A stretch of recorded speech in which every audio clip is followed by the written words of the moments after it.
자, 3월 첫째 주에 주시는 하나님의 말씀을 보겠습니다. 출애굽기 20장 16절입니다. 자, 다 같이 우리 출애굽기 20장 16절 말씀, 짧은 말씀이니까 같이 합독하십니다. 시작. 내 이웃에 대하여 거짓 증거하지 말라. 아멘. 하나님께서는 우리에게 가장 알맞은 때 가장 알맞게 인도하시는 하나님이신 줄로 믿습니다. 그 하나님이 오늘 우리에게 말씀을 주셨는데 내 이웃에 대하여 거짓 증거하지 말라라고 말씀하셨어요. 참 우리에게 가장 필요한 말씀이 아닌가 생각을 해봅니다.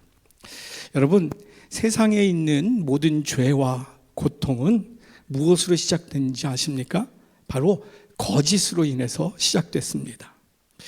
하나님께서 우주 만물을 창조하시고 에덴을 조성한 다음에 아담을 만드시고 아담을 에덴에 두시고 거기에서 이렇게 말씀을 하셨어요. 창세기 2장 16절과 17절 보면 여호와 하나님이 그 사람에게 명하여 이르시되 동산 각종 나무의 열매는 내가 임의로 먹되 선악을 알게 하는 나무의 열매는 먹지 말라. 내가 먹는 날에는 반드시 죽으리라 하시니라 말씀하셨어요. 하나님께서 우리에게 필요한 모든 것을 창조하시고 아담에게 다 그 운영권과 소유권을 다 주셨어요. 근데 한 가지만 안 주셨어요. 선악을 알게 하는 나무의 열매. 그것을 먹은 날에는 정녕 죽으리라 말씀하세요. 우리들은 참 궁금하죠. 왜 다 주셨는데 왜 선악을 알게 하는 나무 열매는 먹지 말라고 하셨을까? 그리고 그걸 먹으면 왜 죽으리라 말씀하셨을까? 여러분 궁금하지 않으셨어요? 예전에 제가 설교를 했는 것 같은데 우리가 선악을 알게 되기 시작하면 여러분 우리들은 분열되게 되어 있어요. 저 선악은 온전한 기준의 선악이 아니라 자기 자신들의 선악이 되기 때문에 그렇습니다. 나는 이게 선이라고 생각해 라고 생각하는 거죠. 남편이 생각하는 선과 아내가 생각하는 선이 또 다를 수가 있어요. 이미 하나님이 진리시고 하나님이 선이신 것을 이미 하나님께서 두셨는데도 불구하고 그것을 알기 시작하고 그것을 주장하다 보면 거기에 분열과 아픔이 있기 때문에 죽음과 같은 상황이 있을 수 있다라는 것입니다. 우리나라에서 나라를 회복하고 독립해서 오늘 3.1절 기념주일이죠. 나라를 회복하고 독립해야 되는데 독립군들이 많은 독립 행동을 했어요. 그래서 일본 고위층들이 테러로 죽기도 했습니다. 우리는 그들을 선이라고 생각할 수 있어요. 독립군들을. 근데 일본들은 뭐라고 그래요? 악이라고 얘기를 합니다. 여러분 이것이에요. 하나님께서 선과 악의 기준을 반드시 하나님으로 두게 하셨어요. 근데 선과 악을 알게 하는 나무 열매를 먹는 순간 내 선은 이것이야. 요즘 각 가정마다 주의하지요. 정치에 대해서 얘기하지 않기로. 다행히 두 부부가 같은 의견이면 다행이지만 그렇지 않을 경우에는 집안이 전쟁터입니다. 집안이 지옥이에요. 그게 뭐라고? 그래서 하나님께서는 선악을 알게 하는 나무 열매는 먹지 말라. 내가 먹는 날엔 반드시 죽으리라. 죽은 것 같은 삶을 살리라 말씀을 하셨어요. 근데 사탄이 하와에게 선악을 알게 하는 나무 열매를 보니까 먹음직도 하고 보험직도 하고 야 다른 건 다 먹을 수 있는데 왜 저만 못 먹겠을까? 더 막 마음에 끌려요. 그런데 사탄이 그 마음에 틈타서 이렇게 얘기합니다. 창세기 3장 4절과 5절 뱀이 여자에게 이르되 너희가 결코 죽지 아니하리라. 너희가 그것을 먹는 날에는 너희 눈이 밝아져 하나님과 같이 되어 선악을 알 줄 하나님이 아심이니라. 뱀이 그래요. 진짜 하나님이 죽는다고 그랬어? 아니야, 안 죽어. 왜 하나님이 그렇게 죽는다고 위협한지 알아? 눈이 밝아져 가지고 너희들이 선과 악을 구별할 줄 알기 때문에 하나님이 그걸 막은 거야. 안 죽어. 천만의 말씀이야 라고 얘기를 한 거지요. 그래서 그 열매를 그 사탄의 거짓말을 통해서 따먹게 됩니다. 따먹는 순간 그 거짓말로 인해서 죄악과 죽음이, 교만이, 반역이 그 삶에 임하게 되었던 것이지요. 여러분, 사탄은 거짓을 주무기로 사용합니다. 그래서 하나님을 대적하게 해요. 그리고 우리 인간들을 파괴하게 됩니다. 사탄은 거짓으로 우리를 유혹하고 타락하게 만들고, 그래서 내 선을 인정하지 않는 상대방을 분노하게 합니다. 분노해서 저주를 합니다. 분열하게 만들어요. 결국에는 그 삶이 살았다 하나 죽은 것 같은 죽음에 이르게 한다라는 것이에요. 그래서 하나님께서는 오늘 저와 여러분들에게 이렇게 말씀하세요. 내 이웃에 대하여 거짓 증거하지 말라. 왜요? 거기에는 고통이 있고 분열이 있고 죽음이 있기 때문에 그래요. 전 여러분들이 오늘 예배를 드리면서 말씀을 묵상하면서 진리를 분별하는 분별력이 있는 축복이 있길 주님의 이름으로 축원합니다. 그래서 여러분들의 삶에 오직 참 선이시고 참 진리신 하나님과의 동행으로 여러분의 삶은 생명으로 가득한 축복의 천국이 되길 주님의 이름으로 축원합니다. 그래서 거짓 증거하지 말라라는 이 말 뜻을 더 깊이 오늘 두 가지만 묵상을 하려고 그래요. 첫 번째는요, 거짓 증거하지 말라라는 말씀은 무슨 뜻이냐? 진실함으로 행하라 라는 거예요. 진실함으로 행하라. 이 말씀은 거짓 증거하지 말라라는 얘기는 법정 용어였어요. 1차적으로는 법정에서 거짓 증언하지 말라라는 뜻이에요. 위증하지 말라라는 것이에요. 요즘 우리가 참 안 보려고 해도 막 보잖아요. 헌재나 대법원이나 거기서 금방 드러날 거짓말들을 막 해는 걸 보잖아요. 얼마나 참 우습기도 하고 참 부끄럽기도 합니다. 근데 왜 그렇게 거짓 증거를 할까요? 자기 유익을 위해서. 그래서 자기 유익만 위하면 거기서는 좀 그래도 괜찮아. 근데 그 거짓 증거로 해서 다른 사람들의 고통이 임하게 됩니다. 다른 사람들의 삶을 빼앗게 돼요. 그래서 하나님께서 왜 거짓 증거하지 말라라는 이 계명, 명령이에요. 거짓 증거하지 않았으면 좋겠어가 아니라 거짓 증거하지 말라, 죽을 것이다 라고 말씀을 하세요. 왜 이렇게 거짓 증거하지 말라라고 명령을 하시는가? 그것은 살아계신 하나님은 정의와 공의 하나님이시고 우리의 삶과 이 세상은 하나님이 심은 대로 거두게 창조하셨기 때문이라는 것입니다. 그렇기 때문에 거짓을 심으면 죽음을 거두게 되어 있기 때문에 거짓 증거하지 말라라고 말씀하고 계신 것입니다. 그러므로 모든 판결, 재판은 공정해야 돼요. 그래서 억울한 사람이 눈물을 흘리는 일은 없어야 됩니다. 더욱이 하나님의 자녀들인 우리들은 여러분 항상 진실만을 이야기해야 돼요. 특별히 시시비비를 가려야 될 때, 재판을 할 때 더욱 그래야 된다라는 거예요. 증인의 한마디 때문에 어떤 사람은 모든 재산을 잃기도 하고 명예를 잃기도 하고 심지어는 목숨을 잃기도 해요. 그래서 거짓 증언하지 말라라는 거예요. 성경을 보면 거짓 증언 때문에 무고한 사람들이 많이 죽어갔음을 보게 됩니다. 그 거짓 증언 때문에 재산 뺏기고 명예도 뺏기고 사형 선고를 받아 죽임을 당하는 경우가 참 많았어요. 열왕기상 21장 보면 나봇이라는 사람의 이야기가 나와요. 나봇은 북이스라엘 사람이었는데 북이스라엘이 왜 남북으로 나누어졌느냐 아시죠, 여러분? 하나님을 거역하고 패역한 족속이 싸워서 나누어졌어요. 근데 그곳에 이 나봇이라는 사람은 그래도 하나님을 온전히 경외했던 사람이에요. 진실한 사람이에요. 그래서 가뭄이 와도 나봇의 포도원은 항상 하나님의 축복으로 풍년을 이루었어요. 그래서 세상 사람들이 제일 부러워하는 게 나봇의 포도원이었어요. 근데 그때 당시 북이스라엘의 왕이 누구였냐? 그 악한 하나님을 거역한 아합 왕이었어요. 근데 이 아합 왕이 항상 보니까 나봇의 포도원만 맨날 풍성한 거예요. 풍년이에요.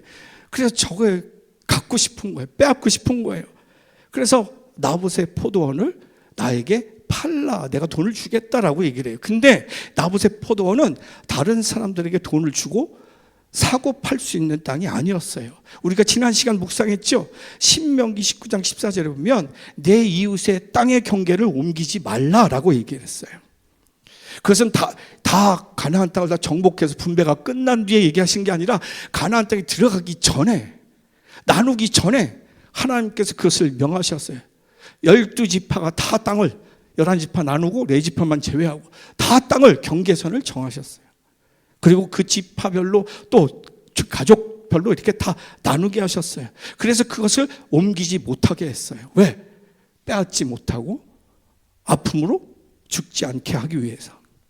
그래서 조상으로부터 물려받은 땅, 돈을 주고받고 팔 수가 없었어요. 아무리 왕이라고 할지라도 율법으로 아합은 그 땅을 차지할 수가 없으니까 몸져 누워요.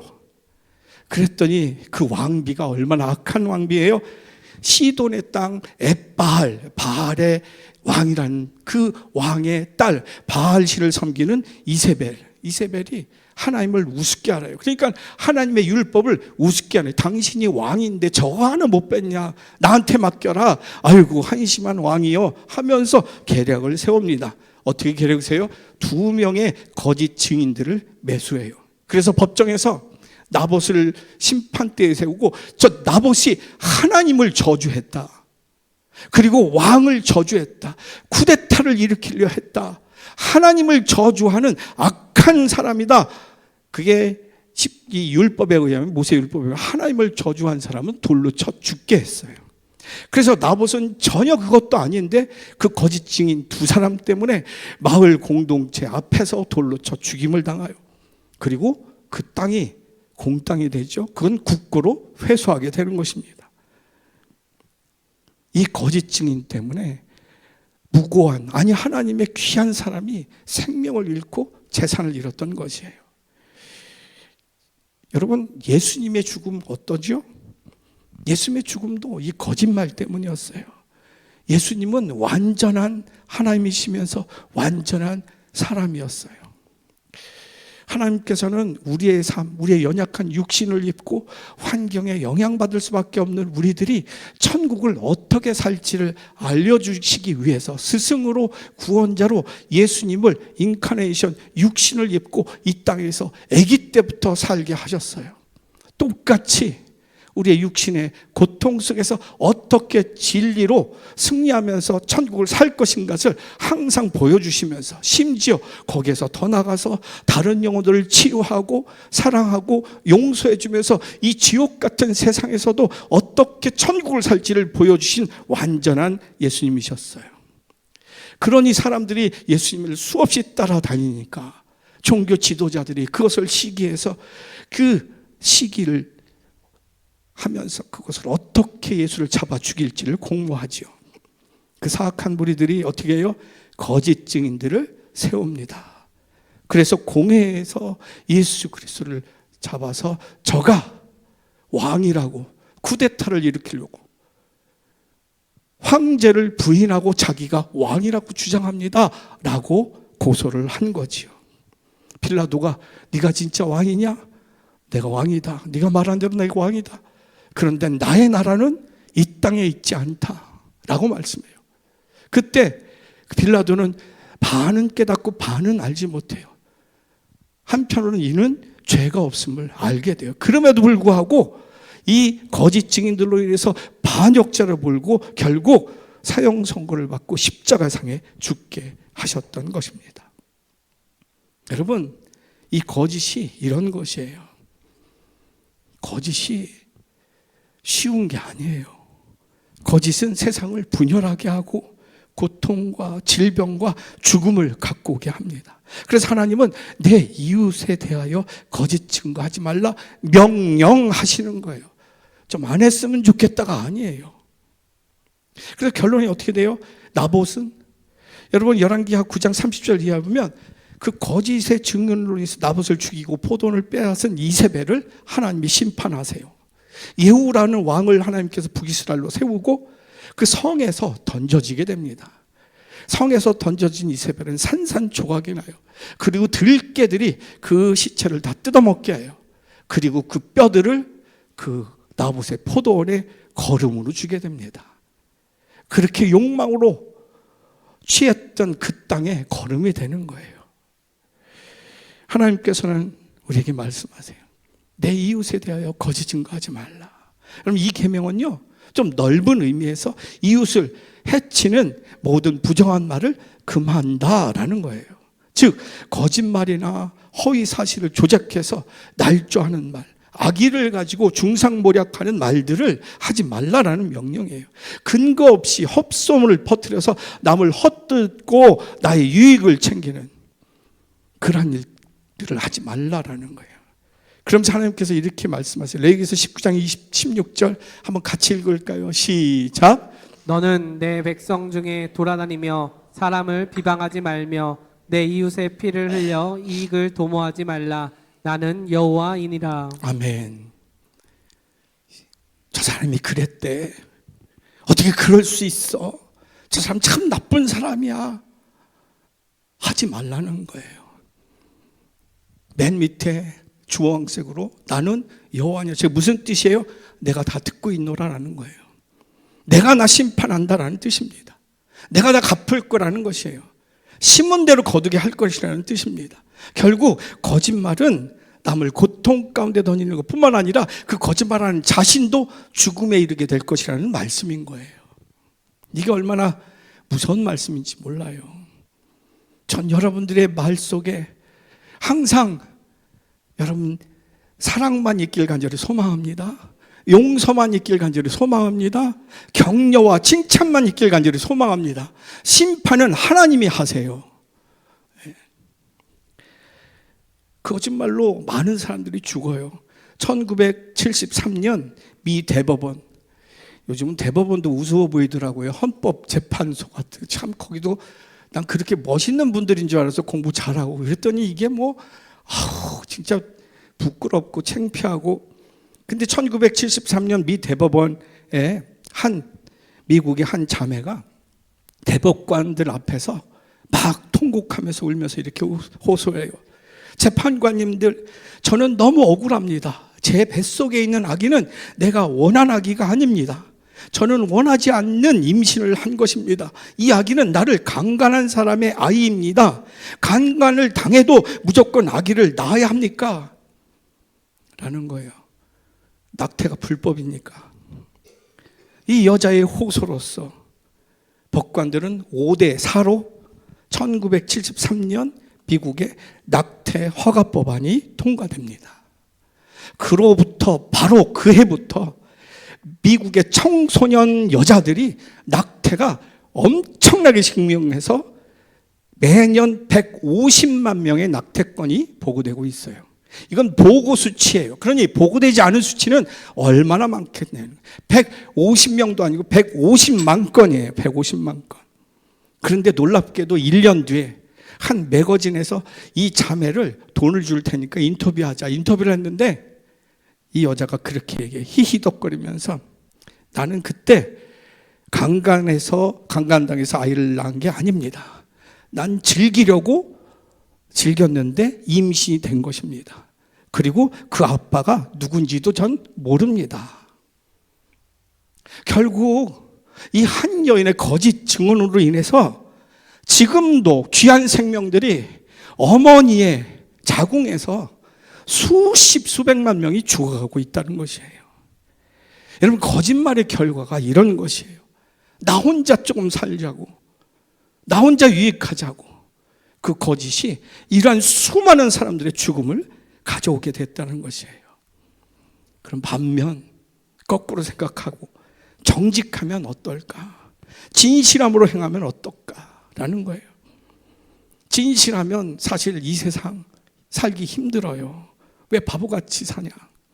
왜 정직하게 사냐? 조금 속이고 그래야 유익이 있지 않겠나? 그런데 진실하면 처음에 힘들고 고난스러워요.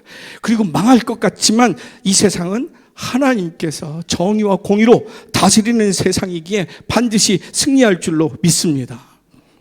유명한 교회 그 목사님의 간증에 이런 얘기가 나와요. 대학의 한 청년, 그 대학부 한 청년이 있는데 갓 졸업했는데 크리스찬 자매, 너무나도 새벽기도도 잘하고, 근데 이화여대 비서학과를 졸업했는데 졸업하자마자 어떤 중견 회사의 CEO의 비서로 취직을 했다는 거예요. 직장원에서 함께 기도해달라고 기도해줬는데 기도에 응답이 된 거예요. 감사하다고. 근데 애가 찬양을 하고 막 이러는데 날이 가면 날이 갈수록 얼굴이 피폐해지는 거예요. 왜 그런가 물어봤더니 CEO에게 전화가 수백 통이 온대요, 하루에. 근데 그 수백 통 중에 50% 이상을 항상 거짓말로 CEO가 없다라고 얘기를 해야 된다는 거예요. 맨날 거짓말을 해야 된다는 거예요. 전화를 하루 종일. 그래서 그 생활을 견디다 못한 이 자매가 이 CEO한테 찾아가서 자기가 사직하겠다. 왜 그러는데? 그랬더니 제가 일을 하는 게 아니라 매번 거짓말을 해야 되는 게 난 괴롭다. 못하겠다라는 거예요. 우리 회사 사장 다 아는데 맨날 그렇게 거짓말로 이건 분명히 밝혀질 거다. 그럼 자기는 못하겠다라는 거예요. 그래서 이 CEO가 그래? 그럼 나에게 좀 시간을 줘라. 생각할 시간을 줘라. 한 3일 뒤에 이 비서를 부르고 얘기를 해요. 내가 너를 귀하게 여겨서 우리 재무팀의 과장으로 보낼게 라는 거예요. 과장으로. 왜냐하면 이러한 정직한 직원이 자기의 재물을 맡아주길 원했다라는 것이에요.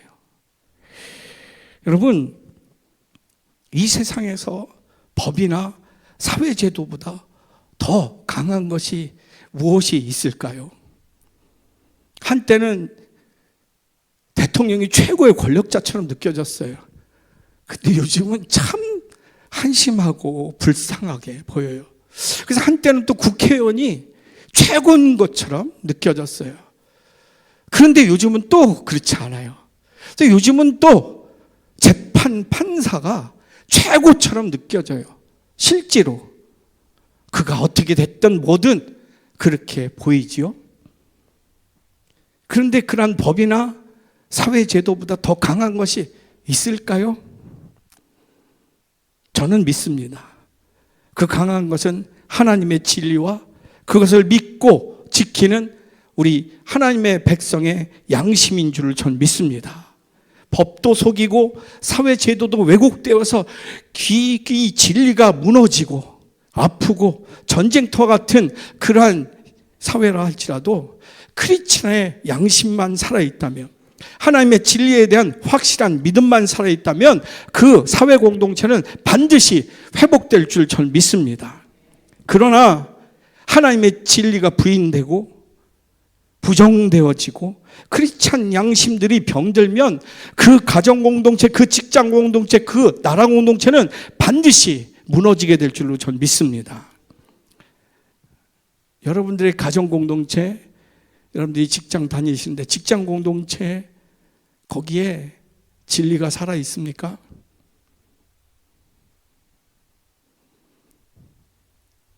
그래서 미국의 복음주의 목회자 맥스 루케이도 목사님이 이렇게 호소합니다.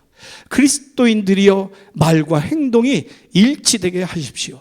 세상 사람들은 우리가 말하는 것을 듣기보다는 믿는 우리가 어떻게 행동하는지를 지켜보고 있습니다. 그래서 하나님께서는 오늘 저와 여러분들의 가정을 위해서, 일터를 위해서, 나라를 위해서 말씀하십니다. 내 이웃에 대하여 거짓 증거하지 말라. 무슨 얘기예요? 진실함으로 행하라 라는 거예요. 거기 질문이 있어요. 지금 나의 공동체에서 진실함으로 행하는 일은 어떤 것이 있습니까?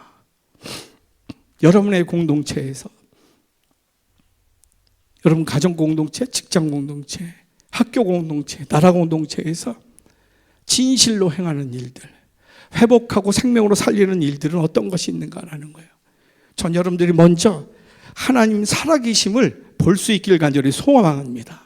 그리고 그곳에서 어떤 말이든 어떤 행동을 하든 하나님 앞에서 행하는 행동과 말이 되길 간절히 소망합니다.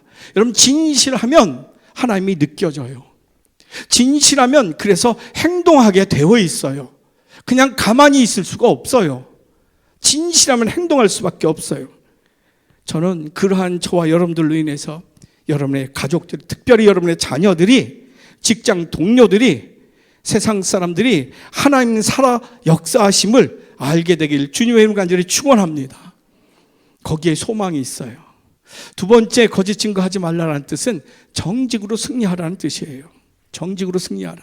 그래서 사도 바울은 에베소서 4장 25절에 이렇게 우리에게 말씀하고 있어요. 같이 읽을까요? 시작. 그런즉 거짓을 버리고 각각 이웃과 더불어 참된 것을 말하라. 이는 우리가 서로 지체가 됨이라. 아멘. 거짓을 넘어서 사실을 말하라라는 거예요. 참된 것을 말하라. 참된 것만 말하라라는 거예요. 거기에서 더나 가감하거나 하지 말라라는 거예요. 더하거나 빼지 말라라는 거예요. 우리가 참된 것을 올바르게 이해시키기 위해서 그것 이상의 것들을 얘기하면 안 된다는 거예요. 그래서 예수님은 산상수훈에서 마태복음 5장 30절에 이렇게 말씀하고 있어요. 같이 읽을까요? 시작. 오직 너희 말은 옳다 옳다 아니라 아니라 하라. 이에서 지나는 것은 악으로부터 나느니라. 아멘. 왜 재판들이 막 지연되고 늘어지는지 아시죠? 옳다라고 주장하면서도 다른 걸 얘기를 해요. 옳다라는 것을 인식시키기 위해서 자기네들이 경험하지도 않았고 보지도 않은 것들을 더해서 얘기를 해요. 강조하려고. 또 아닌 것을 얘기하기 위해서 아닌 것 이상의 것들 자기들이 보지도 못하고 알지도 못했는데 그냥 꾸며서 얘기를 해요. 그것을 제거하는데 시간이 이렇게 걸리고 아픔을 입는 거예요. 그래서 이에서 지나는 것은 뭐예요? 악으로부터 나온다라는 거예요. 옳은 것을 얘기를 하면서도 악이 있을 수 있다는 뜻입니다. 왜? 자기의 유익을 위해서 지나치게 과장해서 포장해서 더 꾸며서 허위 사실을 붙여서 거기에 악이 있다는 것입니다. 근데요, 여러분 초대교인들은 예수님을 따르는 사람들이라는 것으로 이름이 무슨 이름이 있었냐면 증인이라는 이름이 있었어요. 그래서 초대교회 성도들은 증인들이라는 이름을 썼어요. 왜요? 그들은 예수님의 살아생전의 사역을 같이 봤어요. 그리고 죽으심도 봤어요. 그리고 부활하신 주님도 만났어요. 그래서 그들은 그것을 경험한 증인들이었어요. 그런데 이 증인이라는 단어 헬라어로 보면 한번 볼까요? 헬라어로 증인은 말툴레스라는 단어를 써요. 근데 그 증인은 곧 순교자라는 뜻이었어요. 여러분 그때 본 것, 이걸 경험한 것을 증언해야 됐어요. 근데 그때 로마에 의해서 또 이스라엘의 종교 지도자들에 의해서 예수님이 죽었는데 그것을 부활한 것을 또 얘기하는 것, 그것은 죽음과 같았어요. 그런데 그들은 본 것대로 살았어요. 더하거나 빼지 않았어요. 목숨을 구걸하려고 부활하신 것 같기도 하고 내가 만난 것 같기도 하고 기억이 잘 안 납니다라고 얘기 안 했어요. 베드로와 요한은 산헤드린 공에 붙들려 가지고 그들로 다시는 예수의 이름으로 말하지도 말고 가르치지도 말고 전하지도 말라라고 했을 때 사도행전 4장 19절 20절에 이렇게 고백합니다. 같이 읽을까요? 시작. 베드로와 요한이 대답하여 이르되 하나님 앞에서 너희의 말을 듣는 것이 하나님의 말씀을 듣는 것보다 옳은가 판단하라. 우리는 보고 들은 것을 말하지 아니할 수 없다 하니. 아멘. 아멘. 증인의 역할이 뭐예요? 20절 우리는 보고 들은 것을 말하지 아니할 수 없다. 더하거나 빼지도 않았어요. 살려고 구걸하거나 애매모호하게 얘기하지 않았어요. 보고 들은 것 그 자체만을 얘기를 했어요. 그들은 증인이며 순교자가 되었던 것입니다. 거기에 능력이 있어요. 여러분 어떻게 하면 이렇게 거짓말을 안 할 수 있을까? 어떻게 하면 진실만을 말할 수 있을까? 결심하면, 제자 훈련을 받으면, 그리고 벌을 주면 거짓말을 안 할까요? 아니에요. 어느 우리 좀 큰 교회에 있을 때 사우디아라비아의 현대건설 지사장으로 가셨던 그런 집사님이 얘기가 있어요. 사우디에는 회계경전대로 그걸 집행을 한대요. 그래서 거짓말하는 사람을 잡혔으면 거짓말하는 사람 혀를 자르던데요. 혀를. 그리고 도둑질하는 사람들은 손을 잘랐대요. 밀수를, 그러니까 거기는 술을 못 먹게 하니까 술을 밀수하는 사람은 종신형에 처했다는 것이에요. 그래서 그렇게 해서 혀를 자르고 손을 자르고 또 종신형에 처한다고 그것이 없어지는 게 아니라는, 교묘한 방법으로 거짓말하고 도둑질하고 밀수는 더 번창했다는 것이에요. 여러분, 지금 미국은 콜롬비아와 멕시코에서 마약과의 전쟁을 해요. 멕시코에 관세를 붙이는 것 중에 중국의 영향도 있겠지만, 또 하나는 미국의 지금 사회를 전부 병들게 하는 필라델피아나 LA 카운티, 오렌지 카운티가 마약으로 정신을 못 차리는 그 거지들로 가득해요. 그래서 이 마약을 멕시코로부터 오지 못하도록 관세를 때리는 거예요. 그리고 그것을 뿌리 뽑게 하는 거예요. 그래서 관세를 맞지 않기 위해서 콜롬비아와 멕시코의 지도자들이 그 마약과의 전쟁을 선포했어요. 그랬더니 어떻게 돼요? 그 마약과의 전쟁하는 경찰, 검사, 판사, 그리고 공무원들 다 죽이는 거예요. 마약 갱단들이. 그리고 그것을 보도하는 언론인조차도 다 피살시키는 거예요. 그리고 심지어 그의 자녀들까지 납치해서 처참하게 그렇게 하는 거예요. 그래서 미국은 이를 막기 위해서 돈을 대고 암묵적으로 병력도 보낸다고 그래요. 특수부대를. 그런데 근절되느냐? 아니라는 거예요. 어떻게 가능할까요? 그것은 바로 사람이 변해야 한다는 것입니다. 사람이 변해야 된다. 양심이 고쳐져야 한다는 거예요. 여러분, 무엇으로 사람이 변하고 양심이 고쳐질 수가 있어요?